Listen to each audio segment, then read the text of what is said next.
playing the live twin Fiendsmith deck, so it should be a good matchup. Gabriel playing the meta, I suppose, Malice, and Tom playing live twin Fiendsmith. As we saw in the deck breakdown, if you didn't get to touch that, oh no. Oh, hell no. He literally passed turn. He didn't have what to start. So that is a tough situation for Tom right now. I hope for him that he's going to have what it takes to just stop the Maliss strategy. But it's going to be hard. Yeah. So as I was going to say, live twin Fiendsmith about 4% of the tournament, and I think Malice a little bit higher. I didn't quite catch exactly how many, but might It be is more around 14%. 14%. Okay, so still pretty good. Yeah, and we see the talent stock in Tom's hand, so of course, obviously, he's not going to be able to use that because he wasn't able to force any interactions. And the problem is that Gabriel has what it takes to just start his engine with the Dormouse. Of course, this is not the best start, the Gold Sark, because you already banished the name. You prefer to just normal summon the name, but he still has access to the normal summon now. So he's going to go to the Link one, the Linguribo, and now we can see the Ignister cards, which are such cards. They allow you to start and to extend. And here he's going to search the March Hare probably. Yeah, something to be said for the Gold Sark is, yeah, you don't have to use your normal summon, so whatever you search now, you could just normal it. Or add Ignister, you can special it anyway. Here, it's going to be the Wizard. Add it to the hand, and he's going to discard the Fuvalos, which is a very good card against the live twin Fiendsmith strategy. And on resolution, he's going to get Drolled. Of course, Duel is not the best card against Malice, but still, it prevents you from adding cards with especially the Chessy Cat or the Link 3, the Red Ransom. You don't have access to the field spell that way. Yeah, so if there was a time to use it, it would be now. I was wondering on Tom's turn one, I mean, I'm very guilty of this myself. When you're playing, you draw like a not very good hand. You just want to like pass. But you actually have to like keep your cool, and maybe some players will shoot off a Molchami, especially if they have a Molchami Perulia. And most of the time, like a Molchami in the hand, it's not going to do that much. But for Gabriel Days, he's got the value out of it, discarding it. So there's a chance that if Tom had gone a little more slowly, then Gabriel would have discarded it maybe in the standby phase or something like that. Oh, here we go. Oh, here is the bell on the Splash Mage effect, but remember that Gabriel still has access to the Wizard, so he can still continue playing right now.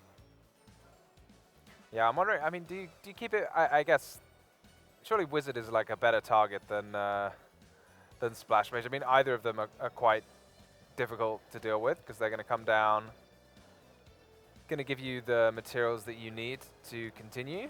Is there something on resolution? There's nothing. So that means that Gabriel will be able to just go to Link 3. It's going to be the Red Ransom or the White Binder, because remember that we are in the draw right now. Yeah, it does cut a little bit off of both of them. The Red Ransom obviously searches on summon, and White Binder would draw a card when it's summoned from the banished zone. But here, yeah, Gabriel is taking a bit of time to just think about that. The good thing about the Red Ransom is that it lets you get access to the engine when it's coming back from banishment. I think maybe if you're Gabriel now, you're just kind of like thinking about Nibiru is probably the most threatening card.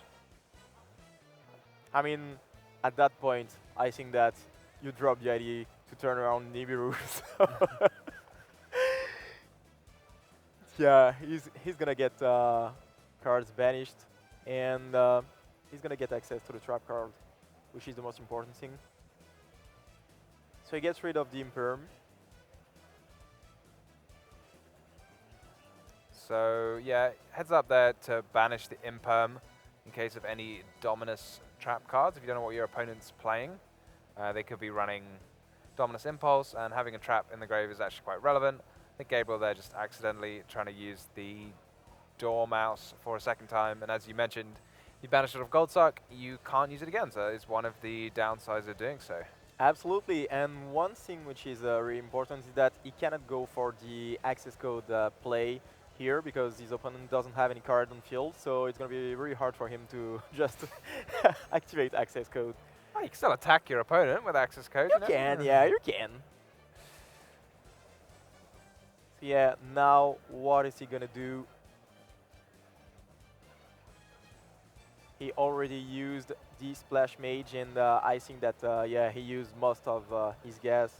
So he's just going to attack for... 23. Yeah. And then resummon both of these. And he's going to be able to draw a card. No drawing a card, Oh, right? yeah, So right. Lockbird. We're in a draw. I think it's somehow a massive benefit that it's like optional to draw a card, because otherwise under draw and Lockbird you just wouldn't be able to use it, so it's kind of interesting. So yeah, this is still a good situation for him, considering the fact that didn't have anything to play last turn. And he's going to use all his monsters on the field. And probably going to summon A-Code. Yeah, it's going to be the A-Code.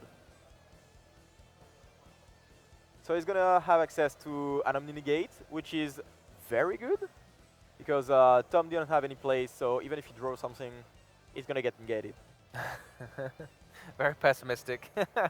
I mean, pessimistic, but realistic. That's what pessimists say.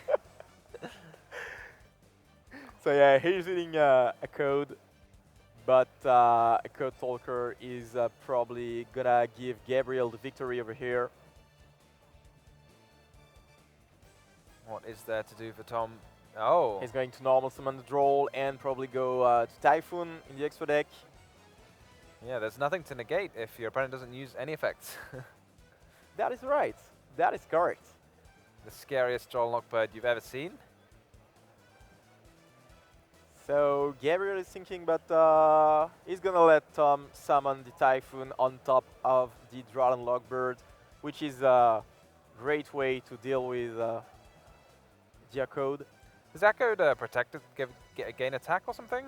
Yeah, he gains 500, if I remember correctly, per monster summoned. So...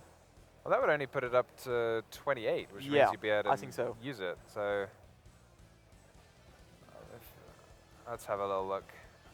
We'll check that real quick. Yeah, I'm a little confused because you obviously wouldn't use the Typhon if it could get negated by Echoed. So and if you do this, yeah, this is 500. 500. So it's 28. So couldn't you just negate the Typhon?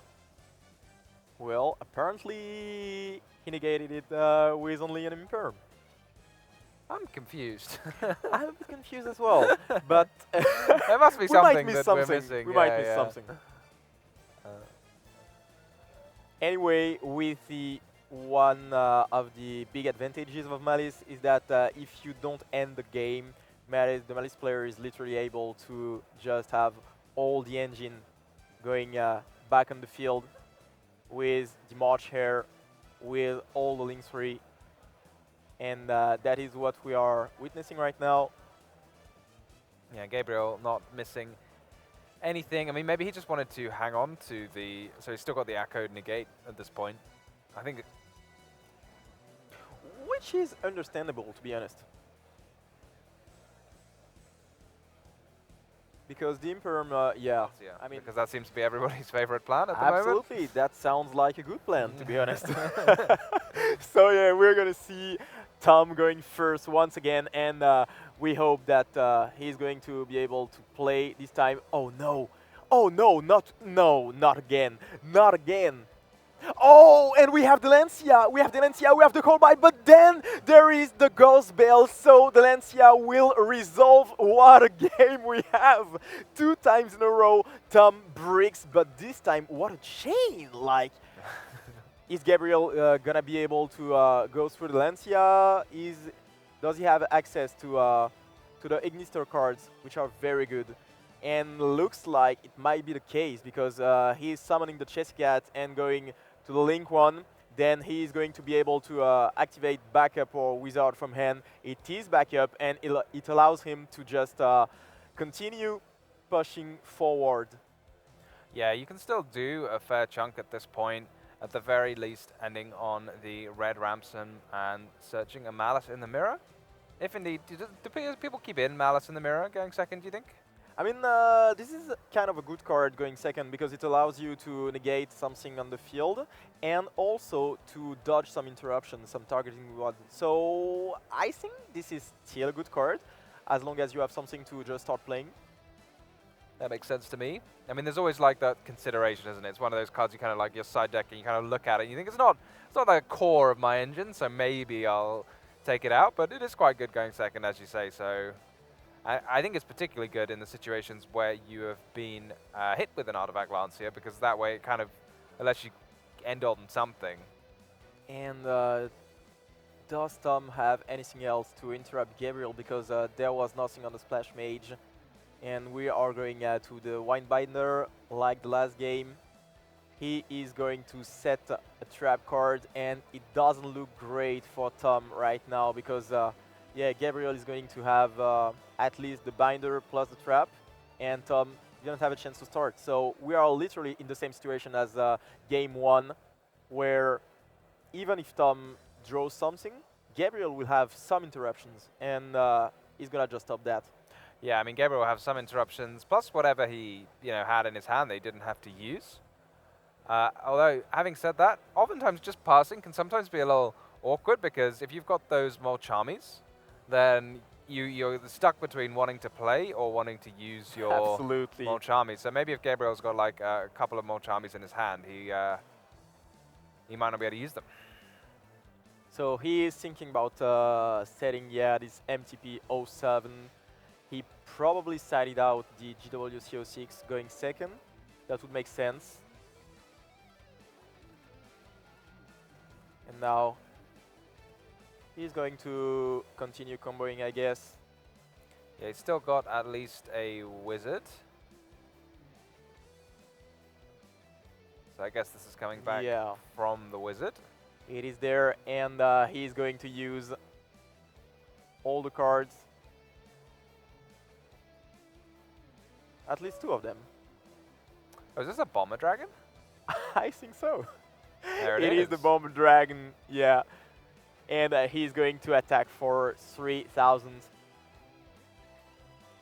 And this is not a good situation for Tom, because you want to keep your bodies on the field, and if you cannot keep them, it is going to be hard. Unfortunately, we saw that he wasn't able to play before the game before, so one effect of Bomber will probably be enough to just wipe the field. Yeah, this is some new technology that people came up with after the Accode, but here comes the Evil Twin. So finally, Tom plays. And we have Lila! Finally! One of the cards his deck is named after. 20 minutes, and Gabriel knows what his opponent is playing now. But yeah, as you say, the Bomber Dragon going to be a real thorn here. It is going to be so strong, actually. Because, on resolution, I guess Gabriel is just going to activate an effect to just remove the Lila and the Kizikil Frost from the field. You do not want your opponent to just start playing.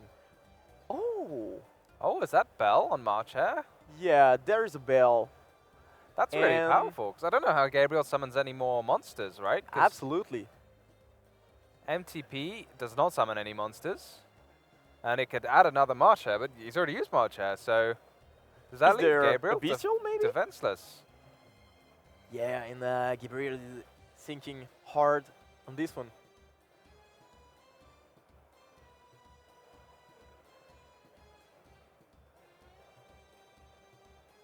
So I guess he has a bestial that we cannot see. Oh, Here is the Sournir.